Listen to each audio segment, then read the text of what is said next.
welcome to Dip In and Out with Lucy, the podcast that opens up the discussion around domestic abuse. I'm very fortunate today to be sitting down with the lovely Linda Kirk. Linda is the founder of the Just for Women Centre. And as I usually do, I hand over to my guest to tell us a little bit more about what they do and why they're doing it. So good afternoon, Linda. Good afternoon, Lucy, and thank you for asking us to come along and have a little chat on your podcast today. So thank you. Thank you. Yeah, so just a little bit more about when did the Just for Women Centre, when did it open? I founded the Just for Women Centre, it's 14 years. We're 14 years into trading. It was January 2011. Wow. It was based on a fact probably 6 years previously that I thought about it. I just thought that we needed a centre in Stanley in County Durham. There was two reasons. One of the reasons, obviously, from my professional side, I had worked in social work for many years, and then I came out of that and I qualified as a counsellor in stress management counsellor. So it was a case of I was one of those people that probably was working in doctors and only having so many sessions with people. And of course, sometimes there was an awful lot of issues that was being presented. And I just didn't have nowhere to send them. It was a case of once the counselling sessions had finished, that was it. You were told, well, that's it, no more. So this went on for a few years, and I based the fact on, right, I sold a business, I took a little bit of money out, I found an apartment, put a couple of chairs in there, went around all my old colleagues and said, look, I've opened a women's centre.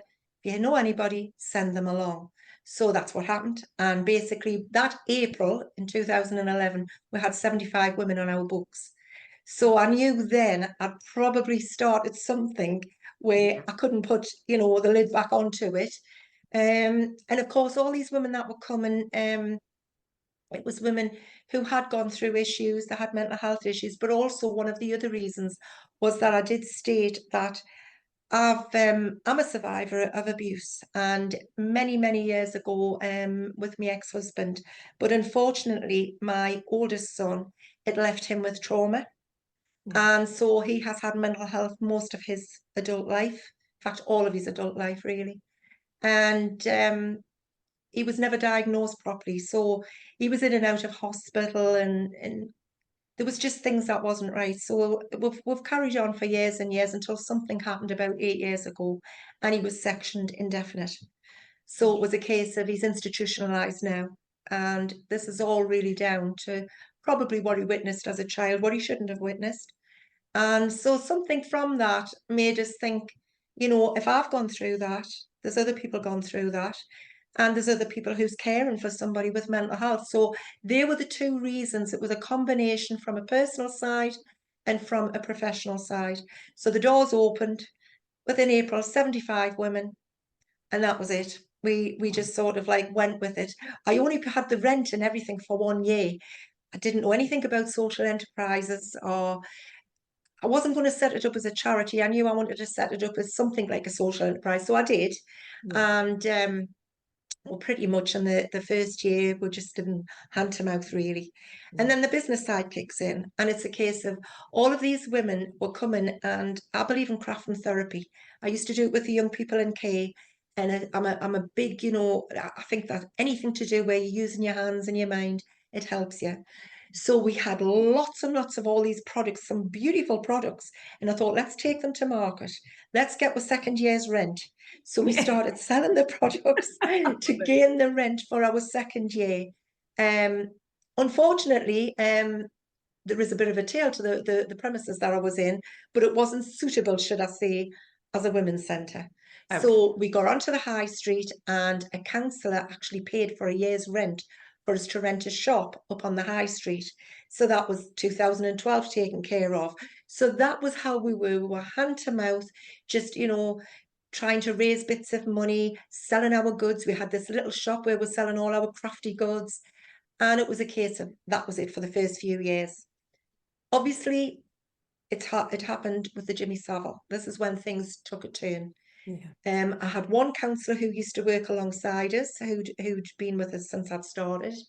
And I had a couple of volunteers. And of course, women were coming out of the woodwork and telling us these tales of historic abuse.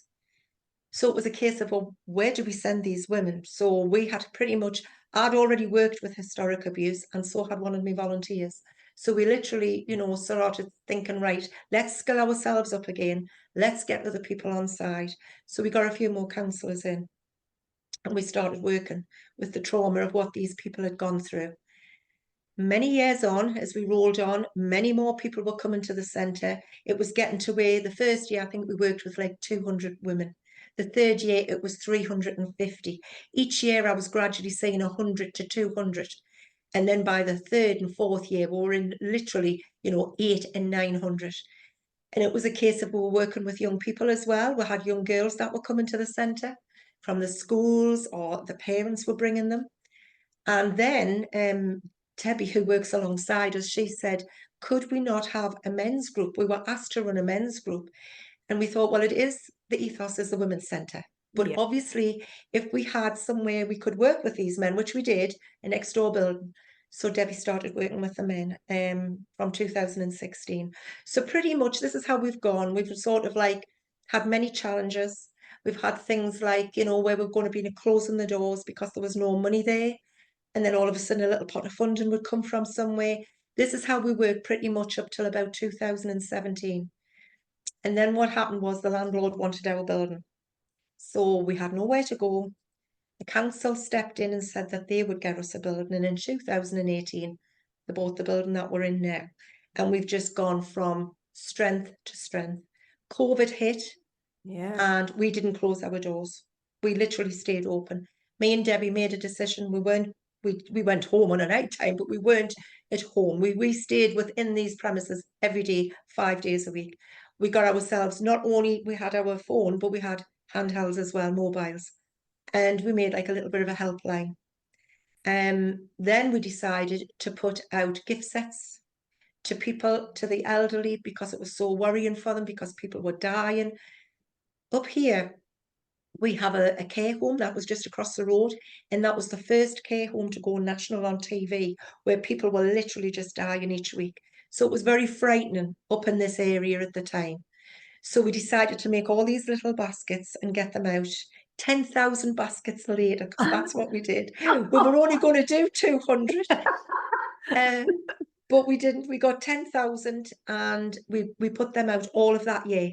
So that year, through the worst parts of COVID, we got these little baskets out to the doors, with chocolates and a little present and a little book and things like that.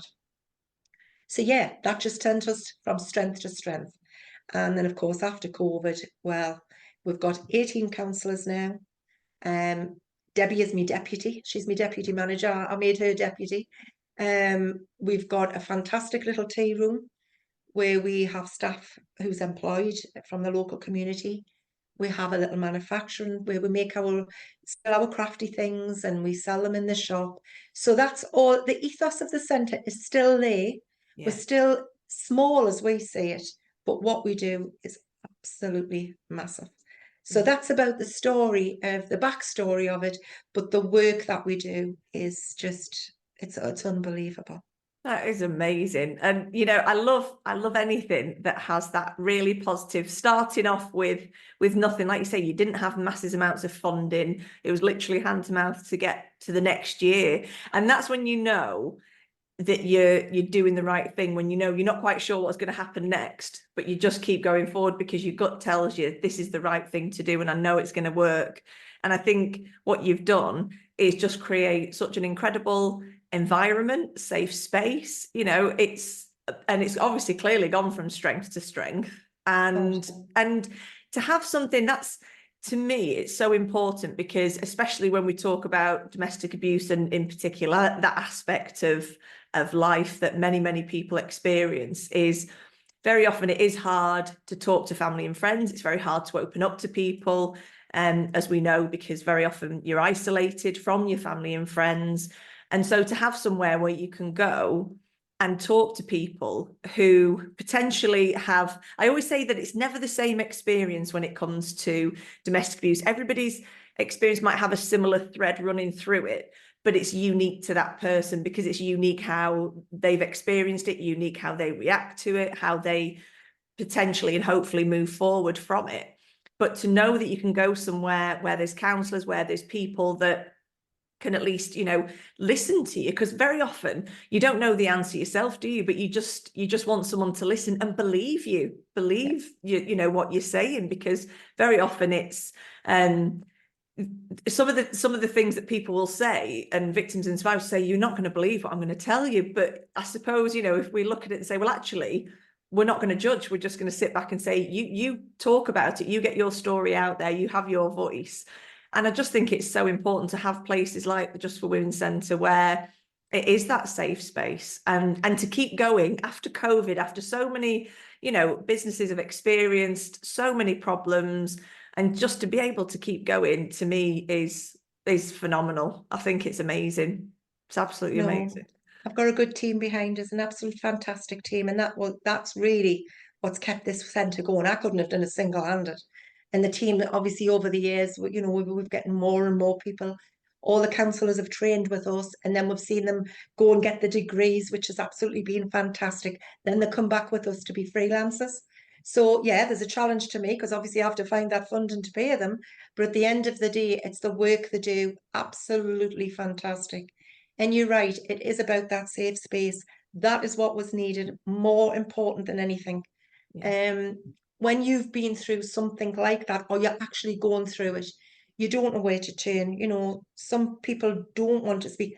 I was like that. I didn't want to tell my family what I was going through. And sometimes having a stranger just ask how you are. You know, I can remember breaking down one day, crying my eyes out because I'd gone through something and I'd run out the house type of thing. And just somebody sitting on a bus. I was sitting on in a bus stop because I had nowhere else to go. I didn't know where to go.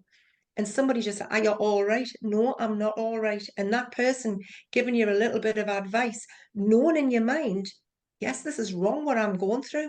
This is totally wrong. So I think it's them sort of moments what we can have in here. Women Yeah. can come together. We might have some women that's a little bit shyer than others.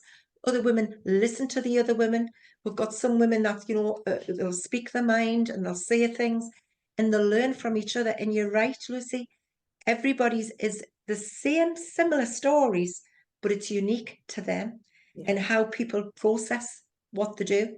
Absolutely. So the centre isn't about, you know, getting people away from the, you know, from the perpetrators or anything. In most cases, they're already have gone or they're leaving Yeah. anyway. But yes, we do work with women that are still going through it. And every day they'll come, and that's why crafting's so good. Yeah. Because they'll come, they'll do a little bit of craft and they'll make themselves something pretty and they take it home. We don't know what they're going home to sometimes, but we'll tell them to do little safety plans. Yes. So, you know, just to keep themselves safe. So that's what it's about. There was nothing like this, unfortunately, in the 80s when I needed something like this. So probably keeping that thought in my mind over the years, seeing the devastation of what I've seen my son go through, seeing other people, you know, within the communities, and I've just thought it was a no-brainer. We have to have something, and here we are. So, It's but yes, just it's a lonely place, isn't it? Abuse is a very lonely place. that I was just going to say, you've touched on so many points there, and I couldn't agree more. It is one of the loneliest places to be, and you know, when you are in your own head and you are trying to think things through, you know, you're not thinking clearly, because if you are still in that situation, you have the perpetrator still controlling, still manipulating, and so you can't think clearly for yourself. So having somewhere like the centre where you can go and you can have a bit of respite and you can have a moment to try and, you know, rationalize and think logically about things, it is incredible. And something that you said earlier on that really resonated with me was this idea that, you know, and it's amazing that we have all these counsellors. It's amazing that, you know, you get your support and you get your 6 weeks or whatever the length of time is for the sessions, but you're 100% right. And one of the main reasons I started the podcast and my website was, what happens then? You know, it's not the end, the story, not close the book, that's it, we're done. That's actually more often than not where you've opened Pandora's box, you've started to talk about all these things, you're starting to process things, and then the counselling ends, you know, and what do you do then? And I think it's so important that people know that there are places like the Just Women Centre where you can keep going back, you know, and having that support and knowing that it's there and knowing that it doesn't have to be that it's a time limit. It's very sad, obviously, you know, there is funding issues. We know that, don't we? And we know that it will always be a case of how long you can support somebody for. But to know that it isn't going to have that kind of expiration date, because domestic abuse doesn't have an expiration date. Your process of moving forward after abuse doesn't have an expiration date. So, you know, we need to remember that, don't we? That people have that need and that want for support.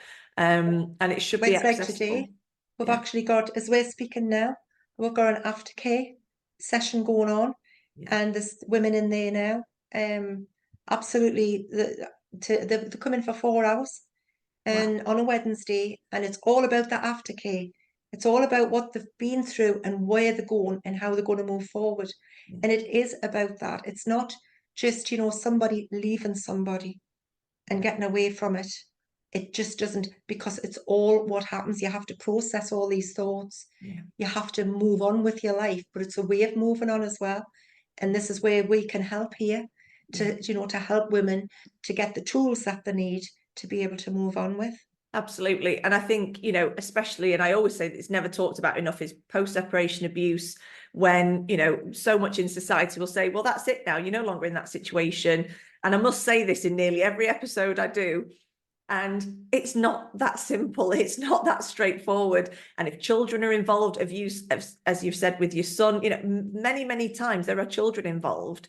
And the perpetrator does not want to lose power and control. So the children, even though they're not living in that situation, there's still things going on the outside that are affecting them, affecting the victim survivor themselves, you know, and it's how they can, like you say, try and keep themselves safe, try and look for support, try and find out information that can keep them safe and on a daily basis, because that's the challenge, isn't it? It's not that straightforward. And I think that's where society really struggles to understand domestic abuse. And I feel like almost there should be a campaign saying, if you think you understand domestic abuse, think again, because it's so much more complicated. A minefield. It's an absolute minefield. Yeah. Absolutely is. And it's just what you've touched on there as well about the perpetrators.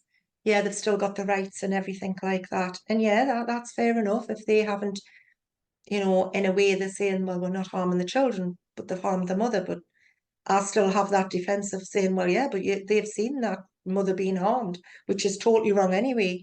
And then I think, well, it's rights and responsibilities.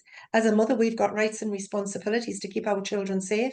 This is why most of the time we'll leave the perpetrators, we get away from them so that we can have a safe life for our children. Yet the perpetrators can still go on to perpetrate. There's no rights or responsibilities there. And you're right with society. That's where there needs to be more education. We need to get out there and, you know, educate young people. But not only that, educating adults as well about the rights and wrongs. And it's one of the things that you never really see in all the campaigns.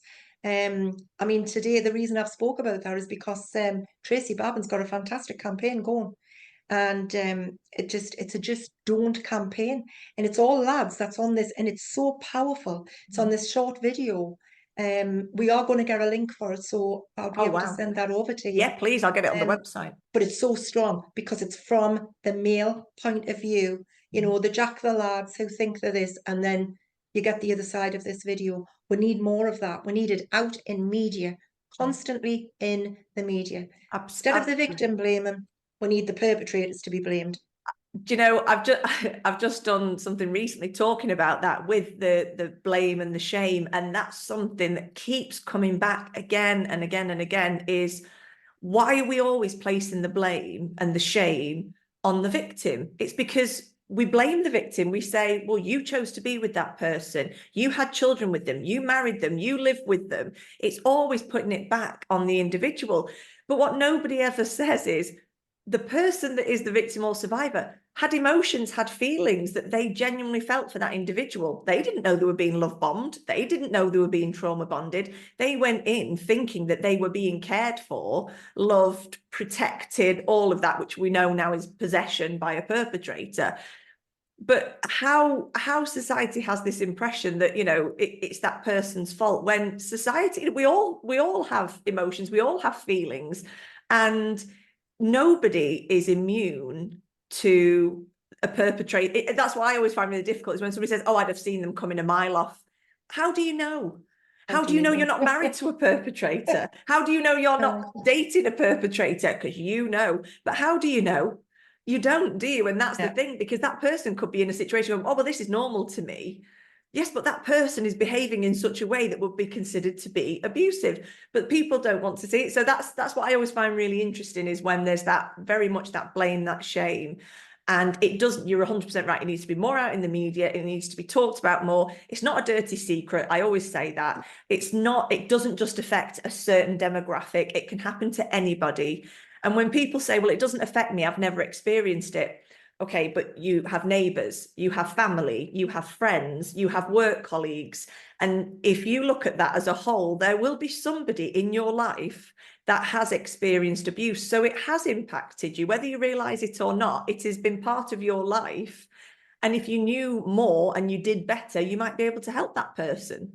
And that's where we need to kind of get past that idea that it's only certain people's problems, because it's not. It's every, and you're right, adults very much so need educating.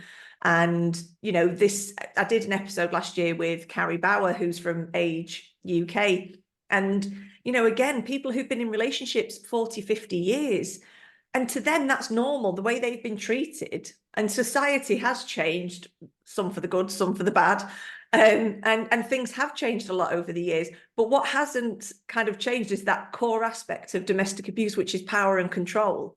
That hasn't changed. Domestic abuse may have evolved in terms of, you know, stalking and harassment now can be not just an in-person thing, it can be used with technology, etc. But the gut kind of the center of abuse is that power and control. And until we can, you know, sort of help people recognize that and see that that's what it's about, then, you know, we've still got a long way to go, haven't we?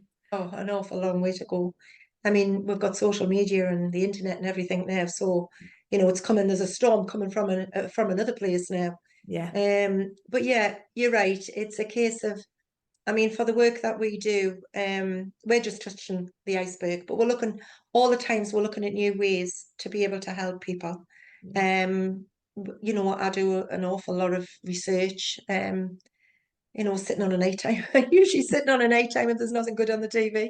I'll do a little bit of research. And sometimes some places have got it so right.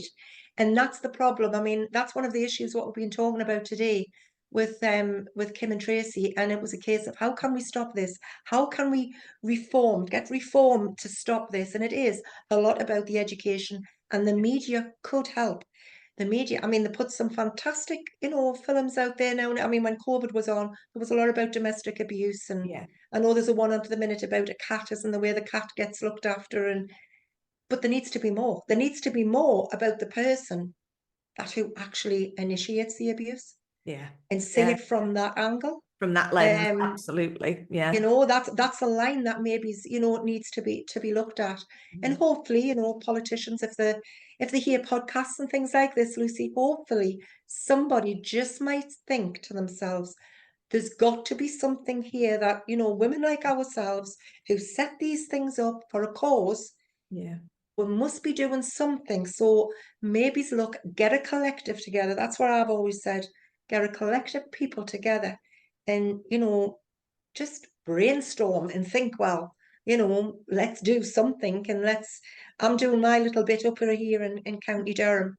And we'll keep it on as long as I can, as long as these doors can stay open, we'll be here Excellent. for all those people that need us. But yeah, it is something that needs to be talked about. It is hidden, and it's for people who haven't gone through it. And yes, they may know somebody or something, or they may not. They may be speaking to the person they are working with, And that person just does not want to open up. And it's no reflection on them. It's No. just that some people, you become, sometimes I used to think was, you become as devious as the perpetrator sometimes because you start keeping things to yourself. So Yeah. for instance, when things was going bad with me, my mum was noticing a change in us. What's wrong or nothing? And I would make up something else to deflect from what was really happening. Yeah. So when I look back on that, you do. I mean, I talk about it in our workshops, and some of the tales that some of the women will come out and say, "Oh yeah, I've done that one." Do you know what I mean? And it's not that you want to lie, you don't want to be a deviant, but you've got to be for survival. It's a Yeah. survival technique, and Yeah. you think, especially when you're getting intimidated as well, because Mm. it doesn't just happen overnight. I No. mean, in some cases it could. With mine, it didn't. I went on and I was having children, but I knew pretty much halfway through this wasn't. I knew what was right from wrong. Mm. But then you're married. Yeah. You've got a life. Yeah. You on the outside everything's looking rosy to everybody else. When do you stop being that and saying to people, well, actually, he's doing such and such to me, and this is the life I've got with him? Yeah. It did happen like that, but it took time. Yeah.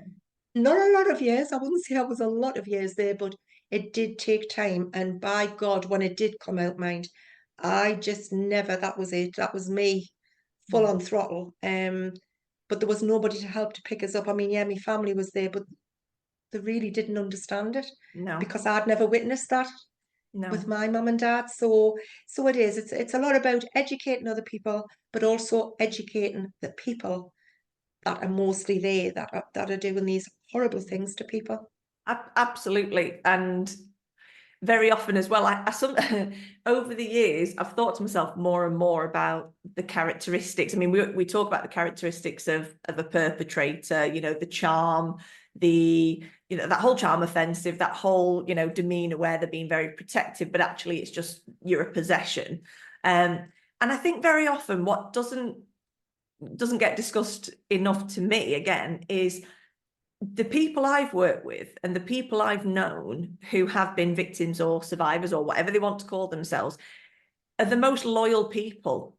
And I think that's something sometimes where when we talk about, well, why didn't they leave? Why didn't they see this? Why didn't they see that? Because deep down, a victim or a survivor is usually a very loyal person, a very empathetic person. So they're always trying to do the right thing, do the best. And very often they think that doing the right thing or the best thing is to stay in that situation and try and work through it, and it's only when they unlock that potential, if they are for, and I'll always say if they're fortunate enough to leave, because we know it's not the same for everybody. But when they unlock that potential, and so many people who've experienced abuse go on to do some incredible things. And like yourself, you go on and you change the world. And it might be that little bit of your world, but it's changing. And it's those, if everybody did that little bit, if everybody who'd experienced abuse felt that potential to go and do, and not everybody wants to, but it just to me is that's where the power lies, is with those individuals who have experienced it and then can say, actually, I know what we need to do, and not blame themselves and give themselves compassion. That word's come up this week a few times. Somebody else had said acceptance, it's about being gentle with yourself and not but you've had enough pressure put on you. That's what I always think. You've had enough, it's like a pressure cooker you've been living in. You now need to take the lid off and go, actually, I need to just take my time. And then that's the power, isn't it? That's the control taking back, taking that time to come to places like the Just for Women Centre. That could be for those women, that one little bit of the week for them, or however many times they come in a week to attend workshops, to do all they do, to do the crafts. That's them taking that power and control back. And to the rest of the world, it might seem like, all right, so they just do, but actually it's so much more, isn't it? It's Oh, so definitely. powerful. Yeah. Definitely it is. I mean, as I said, I'm sort of over what it's many years ago. My life has totally changed from that. And that's one of the things that we do. We can change. We can change our perspective. We can change our lives. Yeah. And it's a case of a lot of the women who come here, sometimes, they've said, well, I've just, had him wrapped around us and I haven't been able to do anything. And, education and everything like that. So we'll find out what other skills they've got. Yeah. And it's a case of women have got many skills out there that they don't even realize. And so for some, we've got people who started little businesses. We've got people now that's gone into work. We've got some women that volunteer in other organizations, Wow. that they train with us and then we lose them. But that's great because they're spreading their wings. And it's a case, we've even, we've had women who's gone on to marry fantastic people. We've even seen, witnessed all that. So it's a case of your life can change. For Yeah. those people who are at the midst of it and they're in there now and they're thinking, where can I go? What can I do? Yeah. It's okay, us women sitting here and Yeah. talking. Yeah. When you have been there and you think to yourself, there's no way to go. But little steps, it just takes little steps and Yeah. a belief in yourself. And that's what I would say. Always have a belief in yourself and think, I will get out of this. I won't be tortured the rest of my life. You can torture yourself, but you're not going to be torturing me. And then you take a plan of action. And I think that's basically, the Yeah. sort of things that we may have to get out there. Yeah. We can't just tell people. I mean, in some cases, some women feel, financially, Mm. it is a case of, well, what do I do? But nowadays, there is things like, I mean, there's refuges all over now. Yeah. These Absolutely. Yeah. refuges are popping up all over the place. So there's safe places to go to, Yeah. with your children on your own. So there is things out there that you can connect, and there's some fantastic big organisations that you can ring, Women's Age, domestic abuse centres and things like that. So that there is things out there that's a bit different to how it used to be. So Yeah. I would say if you're sitting in silence, just pick that phone up or just speak to somebody.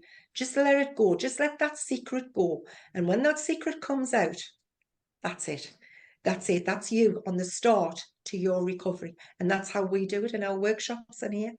We Do you know just say, what? well, I often try, when I've done an episode, I think so I've started doing these snippets, and the snippets are the bits that goes out, and then people can go and watch the whole thing. And that right there is the snippet, is the letting go, let the secret. I love that. That's so true. And if you let it go, it can seem so daunting. And again, it is something I will often say is, it's no one's saying it's easy to pick up the phone. No one's saying it's easy to speak to somebody. But when you do, and when you let that go, and you actually are almost admitting it to yourself, it might be the first time you've admitted it to yourself that this is the situation.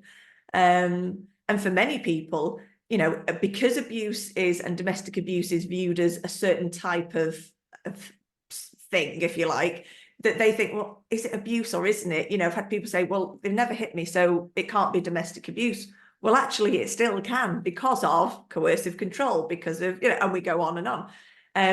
But letting it go and just accepting and admitting it to yourself, that's the bravest step for me. But once you've done that, you just wish you could bottle it, couldn't you, and say to people, then you're just going to fly. And it might be hard, and it'll be like this, and it isn't going to be plain sailing by any means. But once you have that support, once you believe in yourself, once you realize that you're never going to let anybody control you ever again, tell you what to do, you are your own person, it's incredible, isn't it? it is. It's a Yeah. good feeling. I suppose for me, it took a few years. It didn't just happen overnight. Yeah. I was one of those that he wouldn't leave us alone for a few years, Yeah.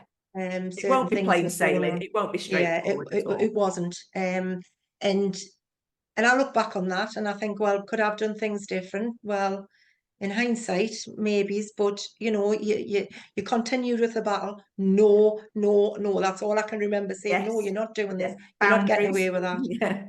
And the arguments that would inflame. And that's the thing. It's about keeping strong. Yeah. You have to keep strong. And I do see a lot of women who work in different ways. We all have different ways of going on. And Yeah. I was probably one of them people. I didn't have much of a voice when I was younger. I could speak up for myself and I could say, but I was one of those empathic people. I used to always think, say you had 6 or 9 months, or even up to a year of absolute pure bliss. Mm. You thought, this is it. This is it. We've got it right now. That was a blip in him. That was just something, a bit of jealousy or whatever. And then all of a sudden, for no reason, something Background else, again. it would be back. And you'd think, where on earth is all? And you'd go back into the same feelings as what you had that year before. I want to get out of this. I just want somebody to take him away from me. Just somebody to get him away from me and these kids. And you'd be back into what? And then it would start all over again, the sorries and the flowers and God knows what else you'd be told. And it was a case of, right, well, we'll go another year or Yeah. another And it 6 months. Or dampens you you might get down. another, just Yeah. another month, you know. Yeah, but It each was, time it happens, it dampens your spirit that little bit yeah, more, doesn't it? And that's, you're right, that's where you then have to be strong when you do make that decision, or you do think to yourself, I need to speak to somebody, or it is that strength that will carry you through, and the strength of those around you who can support you. You know, you're so right. It is so true. And it won't be straightforward and it won't be easy, but if you sustain that belief in yourself, and if you continue to get that support, and there will be days where, I think I wrote a blog a while ago saying there's days where you're going to feel like you're on top of the world, and there's going to be days where you feel like you're back to square one. But if you just keep believing in yourself and saying, and if you know that what you're doing is for the right reasons, and if you know that your intentions, you know, if it's to do with your children, whatever it may be in terms of post-separation abuse, then you know that you're doing it for the right reasons, then you will stick to it, and you won't back down, and you won't falter. You will keep going and going and going. And you will need rests, and you will need time, and there will be days where you're exhausted, and that's fine. I will always say that. I used to work with people and say, okay, so you didn't do much today, so what? You got up, you came to this group, you got out of yeah, bed, you had your breakfast, you came to the group. There, to me, that's a success, because maybe that's it was right. just something you needed from that group at that moment that could have made all the difference, that could be the thing that unlocks everything and changes everything. So never think that a bad day is a wasted day, because it's not. No, Yeah. no, totally. And there's only one way up, as I say, when you're going through that hard time, um, for the 20th or the 30th time, whatever. It's a case of each time he's chipping away. And that chipping away is really, in a way, you don't realize it, but that is what's getting you to the goal of actually thinking something's got to give here. Yeah. Something has to give. This kind of keep going on. Mm. And for some people, they may walk away straight away. Yeah. But for others, it could go on for a lot of years. We've got a lady in here who's 82-year-old. 82-year-old. She went through 50 odd years of what she went through. And she's come to tell us her story. And it's absolutely unbelievable. And what she said was, I want them young ones to hear my story, Wow. to learn that they don't want to be going on for 50 odd years because it was a cultural thing, because of the way that the family was and everything. Yeah. So yeah, you can learn from each other as well. We can learn from each other. Yeah. But yeah, we've just got to spread this word, Lucy, spread Oh, this word out and I, help those that's out there going definitely. through now where we're speaking. Well, So that's exactly there'll it. be In these people now. moments, yeah, in these moments, and that if all you hear is, all I ever intended to do from the start of this was, the word that always came back to me was hope. Just give a little bit of hope. And some days it may not be that you have the answer. It may not be that everything, you know, you feel like it's all going to work out in the end. But if you have that little glimmer of hope, then the perpetrator hasn't won, because with that little bit of hope, it grows and grows and grows over time. So just, you know, keep having hope, keep having that belief that things can change, and your life can be so much better than you could ever have imagined. And I just think it's amazing. And one day I want to come to the Just Oh, for Women definitely, Centre. definitely, definitely. Pop in and say But hi. I'm only in yes, Manchester, we're not far. I'm coming down to Manchester. Well, I'm coming down to Rochdale Oh, next month. I'm visiting a centre down in Rochdale next well, month. let me know. So Meet in yeah, Manchester for a brew. but but no, it's been great having this conversation. Hopefully, we'll have more.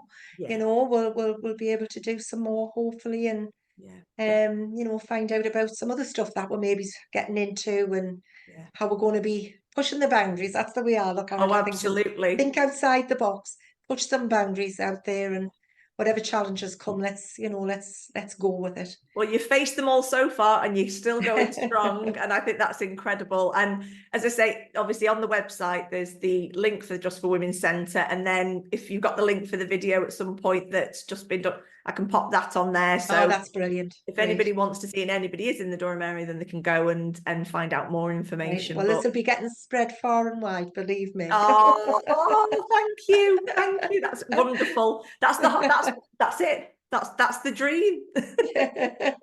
Linda, thank you so much. No, it's been lovely. It's been a lovely conversation. I mean, I know we're talking about what we're talking about, but at the same time, it's a conversation that needs to be talked about in the more, I would say, just a common sense way. Like this. Sitting, and just chatting about it. It shouldn't be intimidating. It shouldn't be scary. And my belief from the start was that it should be, if you're listening or you're watching, that you're just sitting here with us and you're part of the conversation. It shouldn't be that we, might be professionals, it might seem that we know more than everybody else, but actually, if you've been through it, you have your own experience and you have your own level of knowledge that you don't even realize at the moment. So it should just be a conversation that anyone can be part of. So thank you. No, thank you for today. Thank you. And I'll see you soon. Yes, definitely. Right. Thank you. Bye. Where